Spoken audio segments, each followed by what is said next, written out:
Hello and welcome to Career Oyster Podcast specifically focused on the recruiting, search firm, and staffing industry.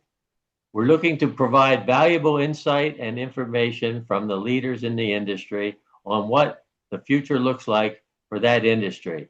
It will change a lot. It's shifting, it's moving with different technologies, and it's important to get ahead of the curve as soon as possible. My name is Howard Caddy, and I'm founder and head coach of Career Oyster. And today, my guest is Matthew Stoker from a company in Utah. And he is the principal and co founder of the company. And we're going to get his views on how he sees the construction niche. Matthew, please give us a nice introduction and thank you for giving us your time today. Absolutely. Thank you, Howard. Pleasure to spend time with you again. So, our company, we focus on heavy civil construction.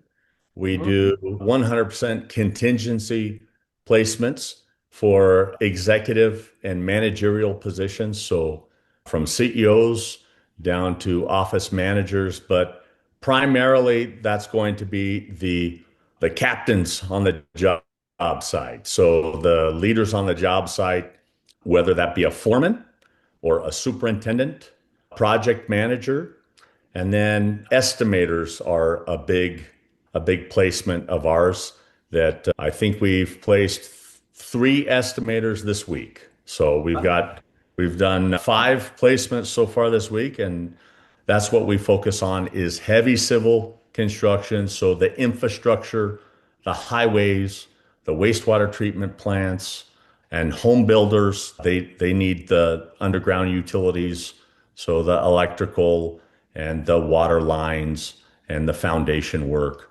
So that's what we focus on. Yeah, I think on our first conversation you mentioned it was you don't go up above the ground mostly. You stay on the ground quite a bit. It's pretty much everything horizontal. Okay, so let's start off with a little bit about how do you see 2026 now that you have a first quarter in, and how do you see it going with all the different elements that are impacting the world and us and the market, et cetera? And it reminds me of some past times in my recruiting days when, different economies, economic issues, I've been through like four recessions in them and they impact people. So give us a feeling for you and your industry and how you're looking at it. Well, as far as our company is concerned and recruiting in general, based on our conversation, I would say, Howard, that you are an expert at pivoting, right? And making adjustments. I mean, I was very impressed with your background and the different industries that you've been a Thank big you. part in. So on our side, we're used to this, right? We're used to the the cycles in the economy. And of course, you always have the predictable changes like election years and so forth. And so I think this time is obviously a little bit different, right? With artificial intelligence playing a big factor in everything. It doesn't matter really if you own a staffing recruiting firm, you have to put that into the equation, right? And you've got to be able to stay ahead of that and on top of it and start using that in your business. But as far as this year for us, Huckleberry Consulting, we've done our first quarter was better than first quarter last year. We're really kind of starting off with a bang. I think that's probably more attributed to our staff that we have, our recruiters.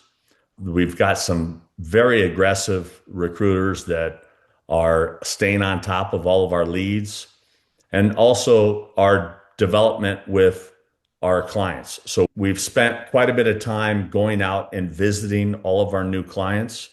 So we're a nationwide company, so coast to coast. And sometimes in our industry, it's so difficult, right, to take the time to get on a plane to fly because we've got to have our phones on us, 24/7. But we really made a concerted effort to get out and do that. And so that keeps us top of mind for our clients. It's just so much different, right? After you break bread and look people in the eye, shake their hand, get a tour of their offices, their job sites. So it's kind of fun. And I think that that's paid off going out and visiting our clients. And that's kept us top of mind when they have needs. They've reached out to us. And so I think that's part of the reason. Yeah. But but yeah, so far 2026 has started off with a bang. It's going very, very well. You brought up a real good point there. I just was listening this morning to another podcast from someone, and it had to do with the personal touch. And they said the AI, the recruiting and staffing business can't replace the personal touch. We're going to talk about AI in a couple minutes, a little bit more. But so the fact that you're obviously on top of that, and I remember that some of the key things you talked about, caring and other, which I'm sure you'll bring up. I just have one little quick question. I think it was you gave me an explanation for how the name Huckleberry came up. I'd love to hear that. I can't pinpoint exactly at what point I came up with that name when we were trying to come up with a name, but my favorite movie is a movie called Tombstone. I believe the movie came out in like the early 90s, had Kurt Russell, Val Kilmer in it. Val Kilmer was playing Doc Holliday, the famous gunslinger. And then Kurt Russell played Wyatt Earp.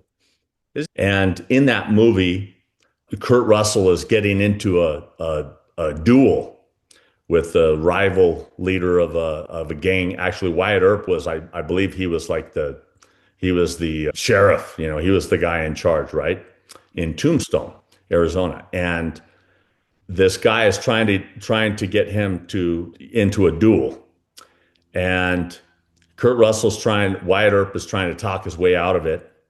And Val Kilmer, who's drunk the entire movie, he's in a bar. He's in a bar across the street playing cards, and he overhears this, and so the camera turns to him, and this rival leader says, "Isn't there anybody willing to play for blood?"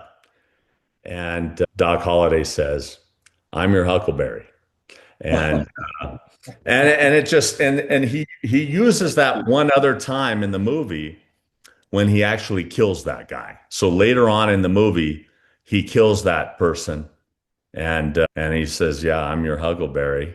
He says, "I didn't think I had." He thought he was meeting Wyatt Earp, and he says, "I didn't think you had it in you." And he says, the sun comes, or he steps out from the shade, and so where he can see who it is, and he says, "I'm your Huckleberry." And then he kills him. He kills him a minute later, and we liked that because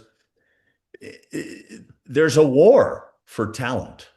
That's right. There's a fight for talent out there, Oh, and we want our clients to know that we're willing to get in the fight. One call and we will get in the fight. And we try to always do the right thing in our company, and we try to always fly above. And in the construction industry, there's a lot of companies that focus on one specific discipline. Like I just had an interview finish up where this gentleman, he works specifically on directional drilling and boring. So they have these machines now where they can run a horizontal drill underground, and they can go 10,000 feet under rivers, under highways. They can run this drilling rig, and then they can run all of their conduit and so forth oh, through that. And so a lot of these companies will partner with other firms that specialize in things that they don't do. So there's a lot of, there's a lot of unspoken rules of the game, right? If you're on a joint venture on a project and you get to know these other people very well, it's a big no-no to steal those people away. yeah. Or say, "Hey, let's go to lunch. I want to talk to you." And so that's where the headhunter comes in, and a CEO can tell us, "Hey, Matt, this is the individual's name. I want you to do the dirty work."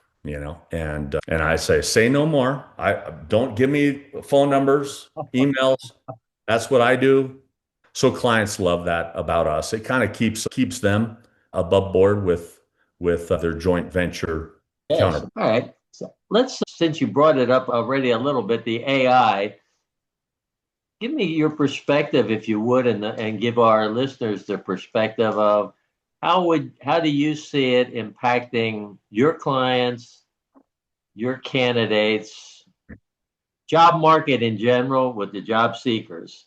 How do you see that happening? Well, What? I see a lot of frustration from the candidate side where they're applying for jobs online, and the first step is or filter is an AI filter. And that's pretty frustrating because clients rely on me to provide them with the nuance, right?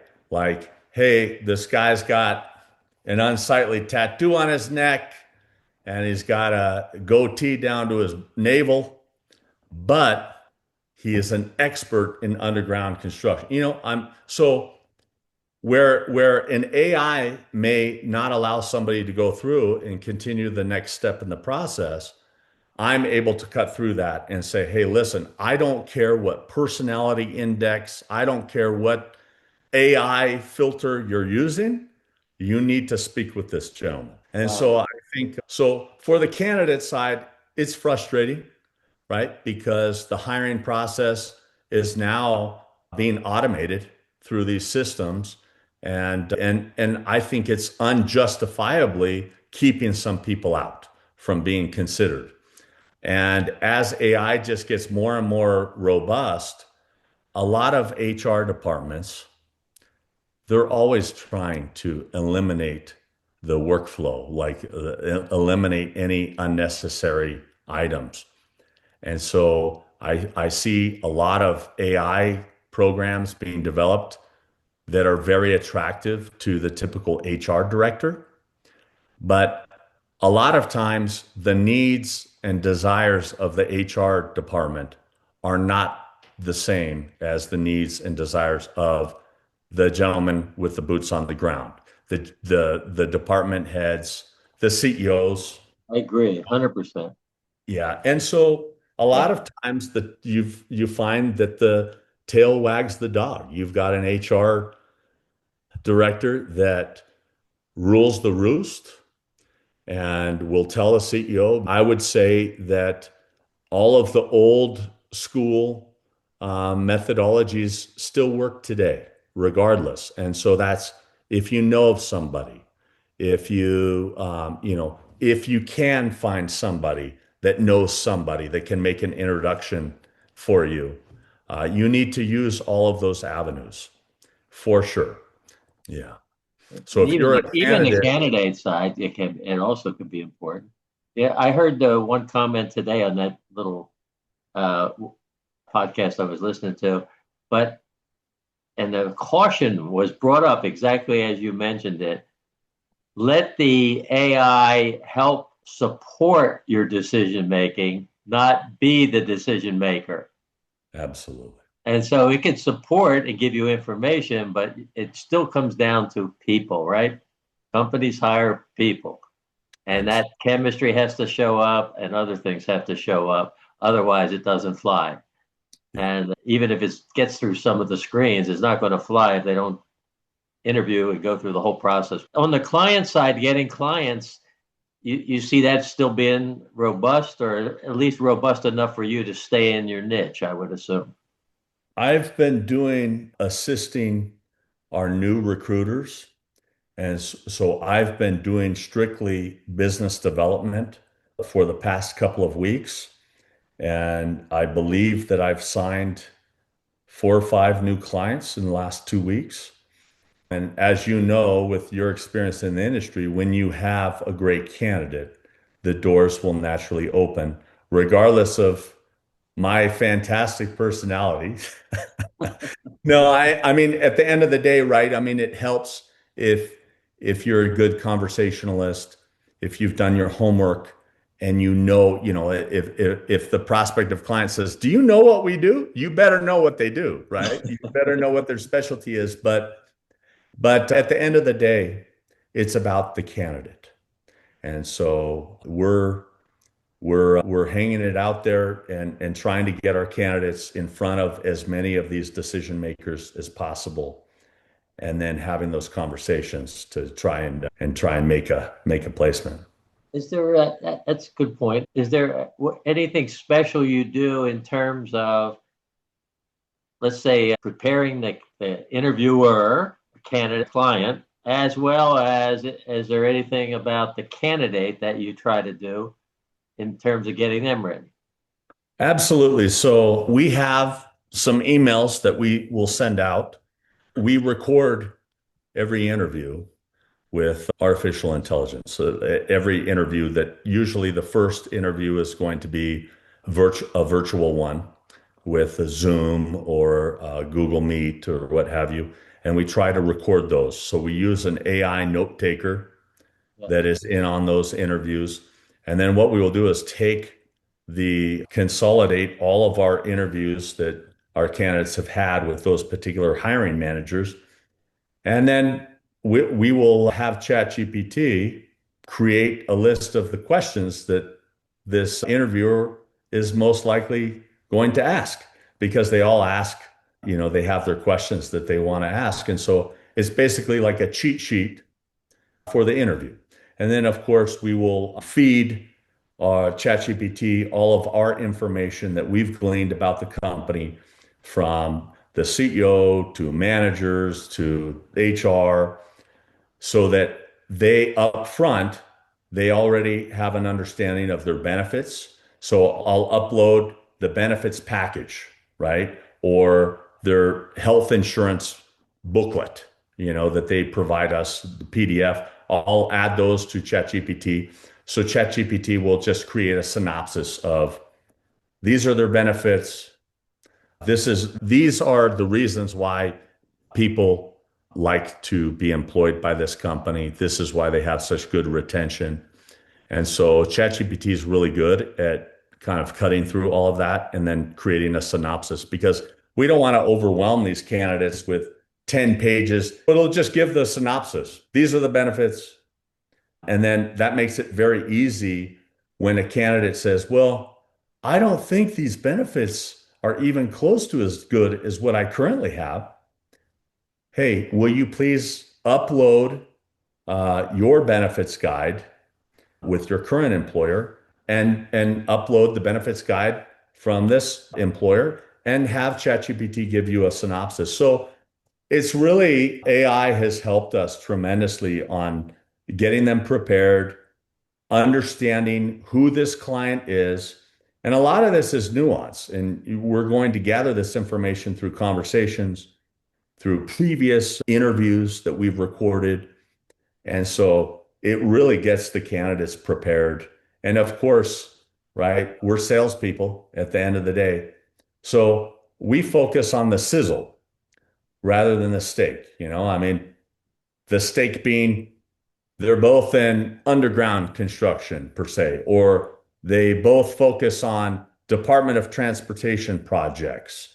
And so we can cut through that and focus on the sizzle and say, hey, they have a big company party twice a year. They rent out the local amusement park or the roller skating rink, or whatever the sizzle is. Like, they don't have paid time off. You can take off as much time as you want, so long as you inform your employer, those types of things that really make a huge difference to the candidate.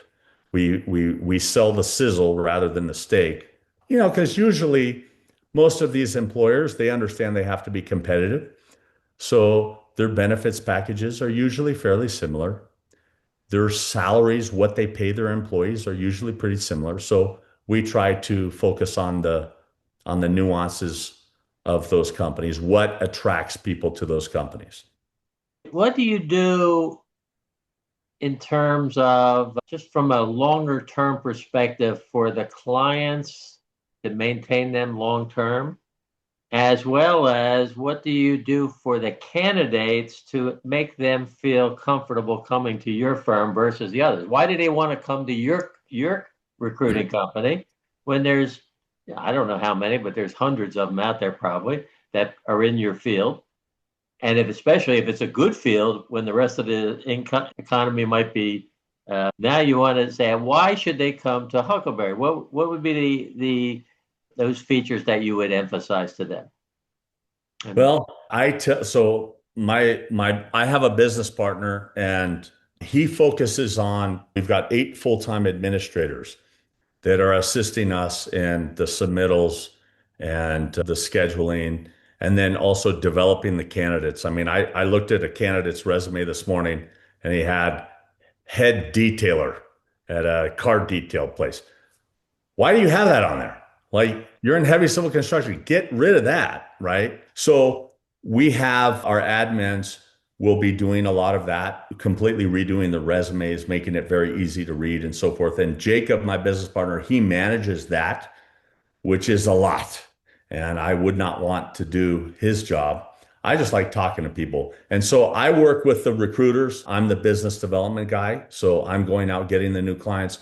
And unequivocally, I would say our differentiator or what makes us different is that we care. So I tell the recruiters, if you care more about getting a placement than you do about the long-term prospect of this particular candidate staying with this company for a long term. So we have a long-term vision in mind.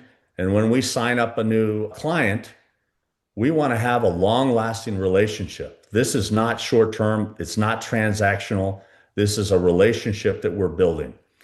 And so we'll go out there and meet with them and go to the job site, put our hard hats on and our vests on and go walk the job sites with the CEO. And so we're investing in these relationships. You know, I just had an interview, this underground guy I was telling you about, he interviewed with a company in Lincoln, Nebraska. And it may be $500 to fly out there, but once you break bread with somebody and they know that you've invested considerable time and money to fly out there, immediately you're differentiating yourself from all of your competitors. And then with the candidates, if a candidate says, "Hey, Matt, thank you so much for all of your efforts, but I just got a job offer from one of my former coworkers is at a company. He told his boss that I'm looking and they made me an offer." If I think that that company and that offer is probably the best for that particular candidate, myself and my team will congratulate the person and say, take that, run with it. We, one of our recruiters called me last night and he said, "Matt, this guy has 2 offers, but he said he's not going to accept either one because he wants my recruiter to get paid. And he's holding out till he can get him a position."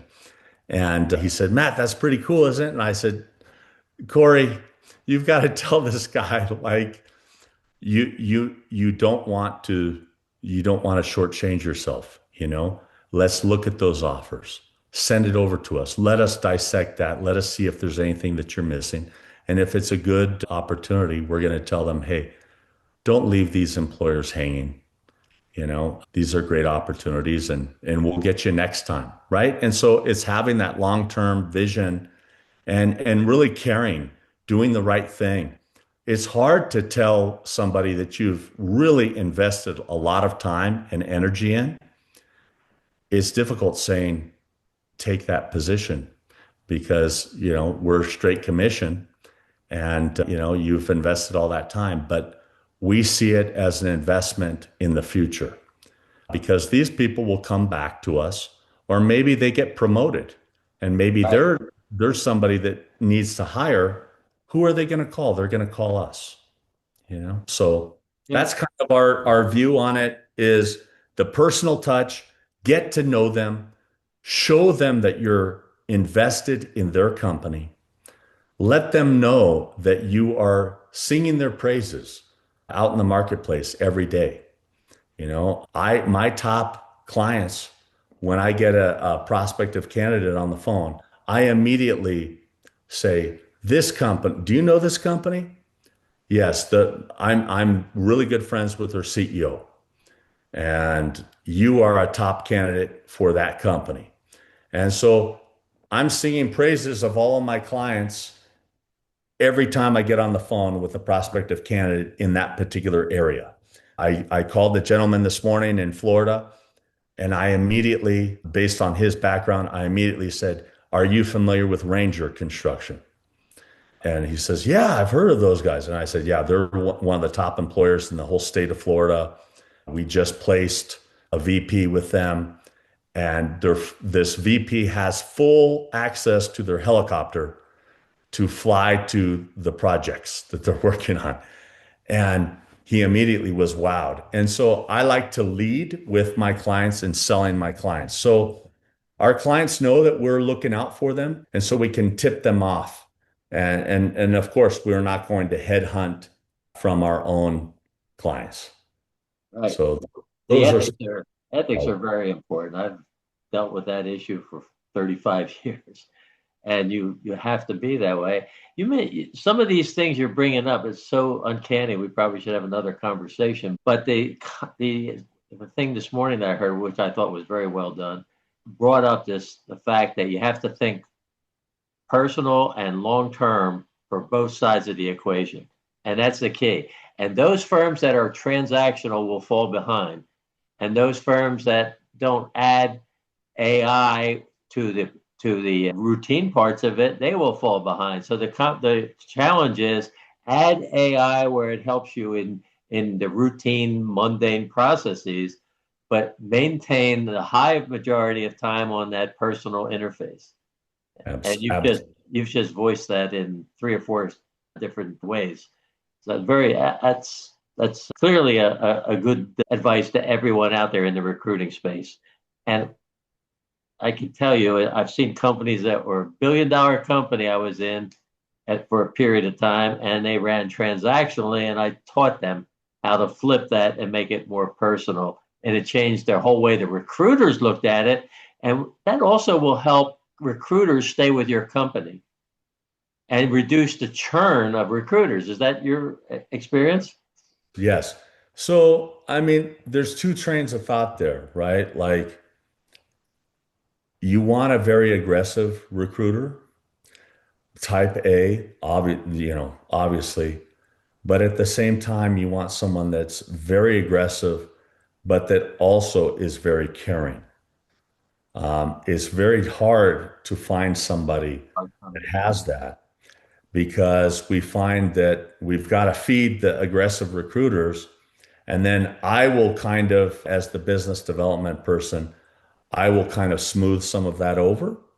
If we've got a recruiter that just is transactional, then I will step in and I will provide what that recruiter doesn't provide, right? So some of the more personal touch and so forth, I'll jump in on that. But we really try to find the recruiters that truly care and can see the vision and put our company and our reputation first. And that's hard to do, Howard, because when you're straight commission, you just want to get as many deals as you possibly can. And so I think it's up to the owners of the business or the managers of those recruiters it's up to them to determine when to step in and when to say, hey, look, we're now at the negotiation stage. Let me handle this. Because so it's knowing your individual recruiters, what they lack, and then you stepping in and you kind of bridging that gap and just maintaining your overall like methodology of your company, right? However you want your company perceived in the marketplace. If you've got a recruiter that's just overly aggressive, then you'll want to be on top of all of those deals, and making sure that everything is smooth and that the experience is uniform, right? Like that they can count on you to provide the same level of service and to provide a similar type candidate for the next opportunity that comes up. Because we know this, Howard, right? With each client has what they're looking for. Some clients don't care. Like they couldn't care if this guy looks like he's at nighttime, he's a bouncer at the bar. They don't care, right? He's in a motorcycle gang.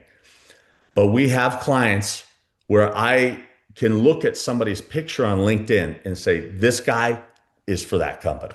Just because they walk the same, they talk the same, they like to. We've got clients that if a candidate has graduated from a certain school, they will 75% chance they will hire that guy, right? Just because that's from their alma mater. And so we take all those things into consideration, with the clients. You mentioned, let me summarize our conversation as we're coming to a close here. A, you've clearly prioritized the personal interface on all sides of the recruiting process. Number two, you've also talked about the long-term viewpoint in all sides of the process. Number three, you talked about doing the right thing and caring for all. And those values I've personally endorsed for years and have taught that, and they really do pay off. And that's great advice to the recruiters to look at their processes and make sure that they're doing those things. When I train salespeople, there was one rule I always did in my own life as well as others was people will do what's in their own best interest as they perceive it. And a good salesperson never forces deals that shouldn't happen, but they basically find out, is this in their best interest? And then help them and lead them. Sales is about leadership. Lead them to do what's in their own best interest. And now that's. I love that. And I could tell that about you. And I think that's why you've been so successful and you've been able to mentor certainly some fantastic recruiters over the years. I think getting out of your comfort zone and telling people what they need to hear from your perspective is very important. Texting one of the people that I placed, and we become friends. And I do business with people I like, and I do business with friends.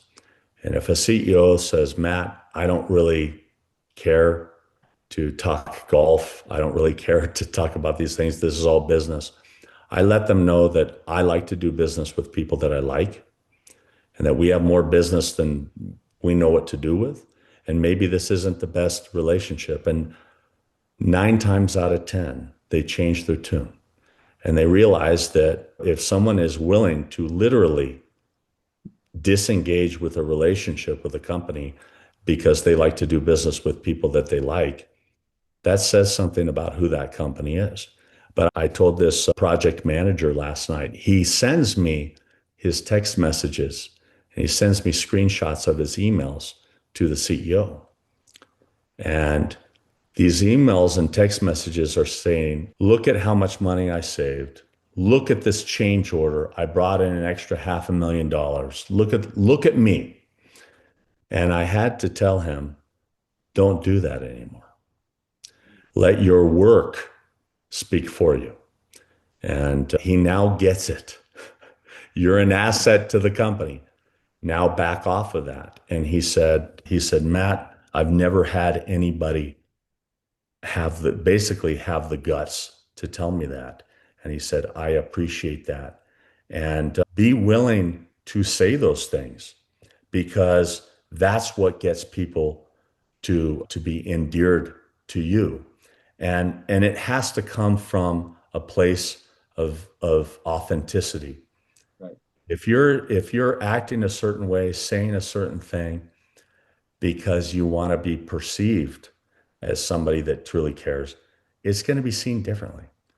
You actually have to genuinely care. She is a leader in a business that she's in, and she's all about self-development, and she's always taking seminars and reading books. And I think that if you don't have some of these attributes, you can foster them through expanding your mind, through reading Yes, books and watching Howard's podcasts, right? Or going to one of your trainings and learning. And that's how, when you can surround yourself with people that have those attributes and have those skills that you might not have, that's how you're going to pick up those things. that's one of the big rewards in what both of us do, changing people's lives and for the better and helping them. And with all the changes that are going to occur, it's very important that A, they up their skills, and secondly, they become much more adaptable to change Absolutely. and et cetera to adjust to the new world. And we both see that coming. Well, I think we've overrun our time a little bit, but it was the second conversation was equally or more enjoyable than the first. So thank you for your time. We will, why don't you at this point tell everyone how they can reach you and reach your company and with your contact information, and then we'll sign off. Thank you, Howard. Again, it's been a pleasure.